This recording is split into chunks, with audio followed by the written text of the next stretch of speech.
Hi everyone, as Jason just mentioned, my name is Gibbs Nasir and I was the Gow Fellow in Medical Biotechnology. This fellowship was at the University of Maryland School of Medicine in Baltimore, Maryland. Specifically, I was working with Dr. Joe Gow at the Center for Biomedical Engineering and Technology, which is a small part of the university. At this lab, I found myself in a very active learning environment. I was quizzed almost every day by Joe and his grad students, and they would ask me about so many different things that I sometimes had no clue what was going on. But this was fantastic. And here's a picture of Joe with two of the other interns. Okay, so the goal of my summer research was to create this sensor over here, this molecule. What this sensor does is it tells us how much calcium you have inside a cell and how it changes. But you must be asking, well, why do we need to know about that? Why do we care about this molecule?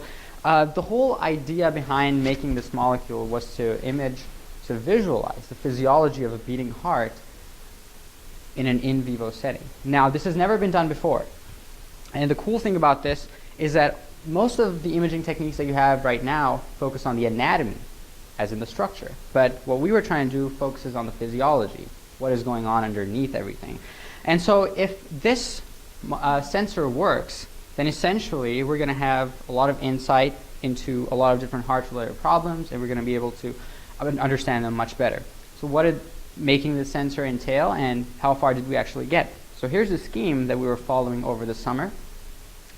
And a lot of these intermediates have never been worked with before, so this was kind of exciting and challenging at the same time.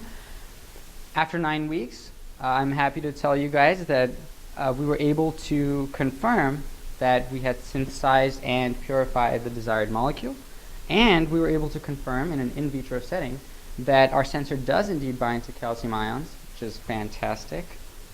Over those 9 weeks, I learned about a lot of different things, primarily different chemical techniques, including EPR spectroscopy. You guys must be saying, what is that? It's a technique like MRI scans. It just uses electron spins. I also got very good at posing for pictures, as you can see over here. Over here as well. Other techniques that I learned included viral transfections and fluorescence microscopy, which is also a very cool technique. But at the end of the day, I really found that there was always so much more to learn. You know, there was no end to how much you can learn, and I realized how farther I need to go. I also learned that scientific research is all about solving puzzles. You know, and I love puzzles, and this is what I want to do after I graduate. Now, Baltimore is a great historic city. One of the beautiful things about Baltimore is that they have a ton of museums over there. So I got to visit, for example, a dental museum. I got to visit an art museum. It was fantastic.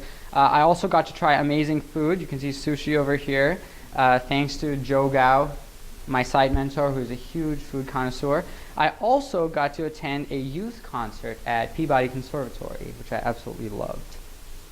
This fellowship helped me grow both professionally and personally. Other than allowing me to build these meaningful relationships in and outside the lab, it also allowed me to get first authorship on a potential publication, which is kind of unheard of for most undergraduates, which was fantastic. All in all, working with Joe Gow has probably been one of the most rewarding and instructive experiences in my entire academic career. So I'm very thankful to Joe for that. Of course, other than gaining insights on biology and chemistry, I also learned a lot about what it means to be a scientist. And I think that's probably the single most important thing that I gained from this fellowship, learning how to think like a scientist. This experience would not have been possible without a number of people. I would specifically like to thank Francis and Joe for setting all of this up, to Eric Legenzov, the grad student at the lab, who supported me continuously in the lab, my advisor and faculty sponsor, Barbara. I'm kind of sad that she couldn't be here. And I would also like to thank Julie, RJ, Jason, and Megan for making the entire application process a walk in the park. Thank you.